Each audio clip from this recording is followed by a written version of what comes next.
Booniko yoo qabaannes kan gammadu nuyi kan ittiin boonu nuyi yoo dhabnes immoo kan gaddu nuyi yoo argannes hin gammanna yoo dhabnes hin gaddinu hin gammanna namni tokko tokko garuu waanuma san galchine maaliif afaan banaa Assalamualaikum warahmatullahi wabarakatuh. Jarikun video kana illiki dafura banjechu dawal tahani. Illiki nisanti qabatan Ustaz Muhammad Bayan. Ustaz Muhammad Bayan guyyootaf akkasuma samooni kana barreeffama lama sadi barreessuudhaan toora miidiyaa isaan irratti gadi lakkisanii jiran. Waa'ee hiriyaa booniyee waa'ee seenaa tanaa jechu akkana jechuudhaan barreessan. Dubartii bultii namaa diigdu tan ofii baddee jaartii namaatillee balleessitu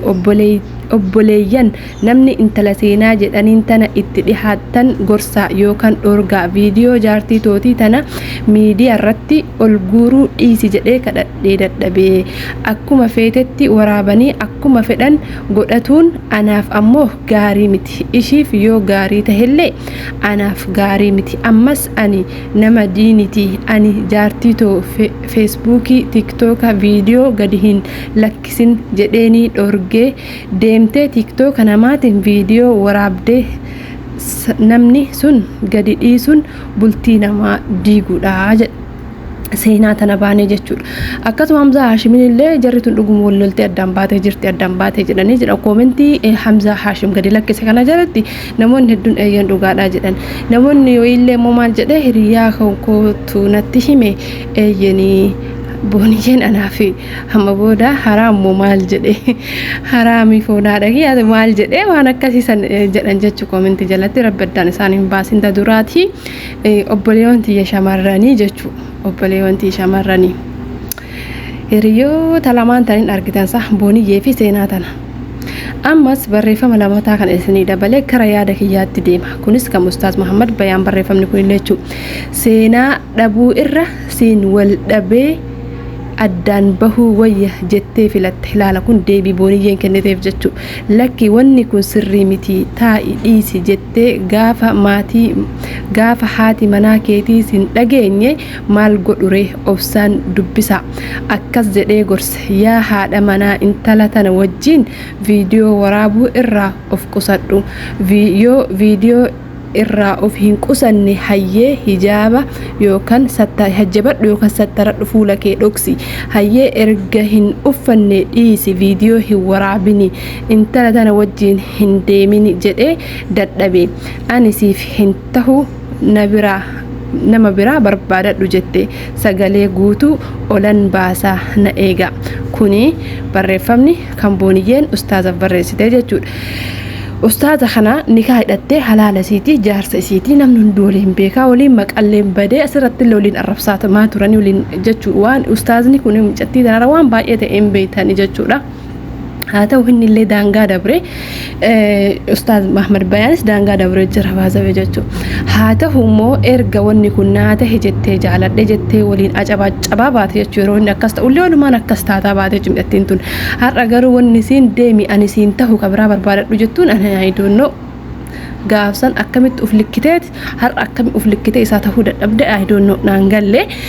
walumaa galatti jechuudha walumaa galatti namni miidiyaa irratti sheeka taphatu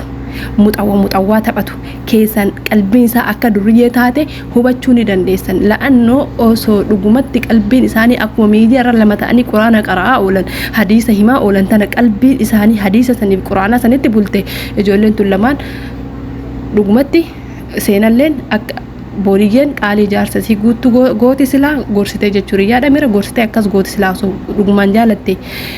booniyyeelleen odoo dhugumaan quraanaa fi hadiisa himaa ooltu kan itti dalayde qaalii jaarsasiin guutti jechuudha wanti tiktook ofii cuftee tiktook namaatiin dhayxee haraaraa miidiyaa baatu hin jiru jechuudha namni nu qara'allee jedhellee hin jiru miidiyaa irratti funni qaraatii miidiyaa irra sijjamma durumaayyuu toltee hin qabdu sijjamar fakkeessaa fakkaata yaa jamaatul kayr miidiyaa irra qaraatu illee gadhu oofuun kun fakkeessaa fakkaata ammallee dubartii ta'anii miidiyaa irratti bakka harakaata hiriyyummaa kana waliin rirriiqatuu kana hin dabbaraa bakka hiriyyaa numu hiriyyaa ni qaba tasgabbiidhaan hiriyyoomaa yoo hiriyyoomtan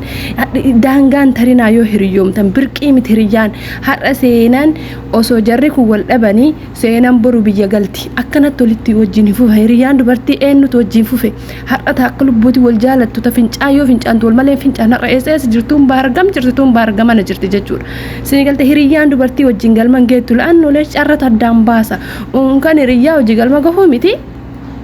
maatii ofii keessaan baati dubartiin jechuudha asumaan maal si jechuu barbaade seenan tuni maaliif jireenya jaraa keessaa hin baane maaliif hin baane eega inni akkas jedhee seerate jaartii kee poostiin godhin eega jedheeni isiin waan biraati wal lolanii yoo isaan addaan bahan isiin galchu garuu viidiyoo tiktok fiiti waraabdee of jala harkistee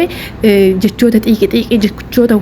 morka fayyadamtee miidiyaa irratti haasa'u maaltu barbaachise isiin jaarsasii wajjin piis ta'a dhayxee immoo isiin immoo akkasiin jaarsasii wajjin xiiqii seentu godhuun hiriyyaa akkamiiti kun hiriyyaa akka kamiiti kun hadiis akkamiiti kan isaan nutti qaraa wala miidiyaa kanarra tiktok kanarra ol bahanii dhiifa mallee narraa ta'a jechuudha binti zoombi binti dhima dhiifa mallee narraa ta'a ani garuu jechuu hiriyyaan takka isisti afaanin si jaalataa wallaahi obilla bultii namaa balleessiti hiriyyaan takka irraa of eegaa hiriyyaa akka badaa si jaalatullee akka bultii kan kee balleessitu beeki akka badaa hiriyyaan si jala shanaafattus akka bultii kan kee balleessitu beeki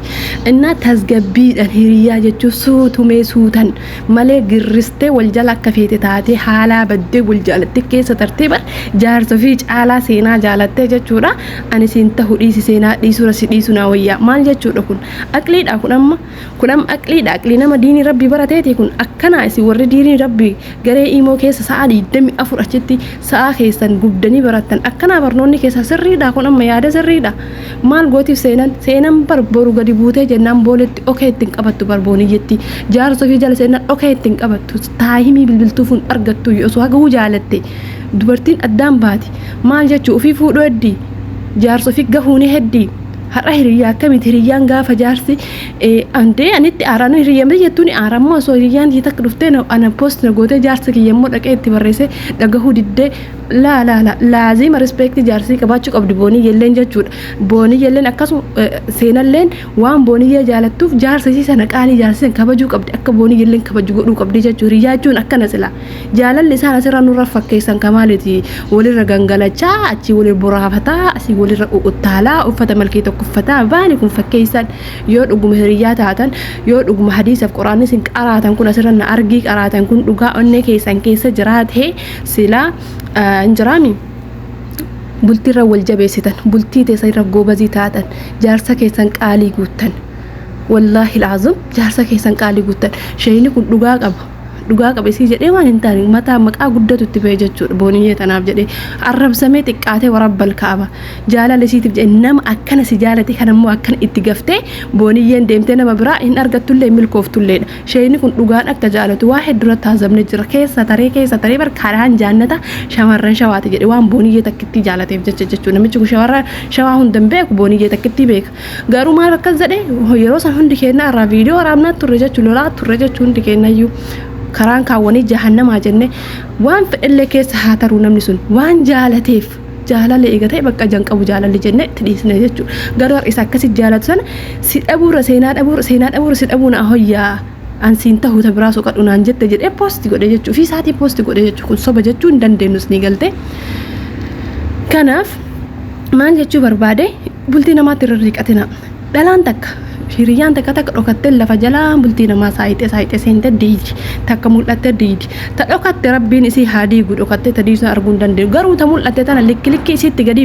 gadiimna likki isii mul'attuu hundaa fidaata bultii teessan diidaanuu mataa gadi sinni garagalchiisni arrabsaanii namni ofii qabatee bultii namaa akka bultii hiriyyaa akkamitti itti qoosa sababa isaa amma wanni biraa tokko hin jiru wanni jarri kun himachaa jiran wanni jiru yoo jiraate seenarraa gorii irraa goruu bar wal bira waan jiraniif wajjin nyaatanii dhuganii dhokatanii wal jaalachuu ni danda'an garuu miira abbaa manaa isii eeguu qabdi miira abbaa manaa isii seenalleen eeguu qabdi tunilleen eeguu qabdi jechuudha kanaafuu ustaaza morkaa wal hammatanii namni tokko agartam sagalee daqiiqaa duraa san arma galakkisan kalillee viidiyoo waraabanii walirra rakkatanii akka tokko waliin mamaxxalanii rirriqata ani immoo fakkeessam akkanaa kana nan jibbisiisu dhalama akkas fakkeessituu fi rirriqatu tana nan dabbartu warabbal kaaba wallahi alazim min jibbaani hiriyaan daddaftee akkan wal jala tattaatu yoosuu wal dhabdillee wal balleessiti boodar akkan deebinatti wal balleessiti kanaaf hiriyoonni taa'a bultii namaarraa hiriyoonni rabbii keessan sodaadha yoo dhuguma jaalala dhugaa namaa qabaattan akka namni sun bultii isaa jabeessee qabatu gorsaa malee akka namni sun bultii isaa san kalli walli godhu hin gorsina dhugaa yoo hiriyaa namaa taatan jechuudha bultiin moo salphaa miti akka nama salphaan laaltanii sirraa booniyyee sirraa seenaa naa hoyyaa bultiin akkana salphaa miti itti qormaatamta jecha jette kanaa dhiifama yoo hin gaafanne itti qormaatamta jechuudha dhiifama gaafattee seenaa itti dhiistee yoo hin jabeeffanne wallaahi itti qormaatamta osoo ustaaziin kun rabbaa barbaade filatee tafee fudhuu ni danda'a garuu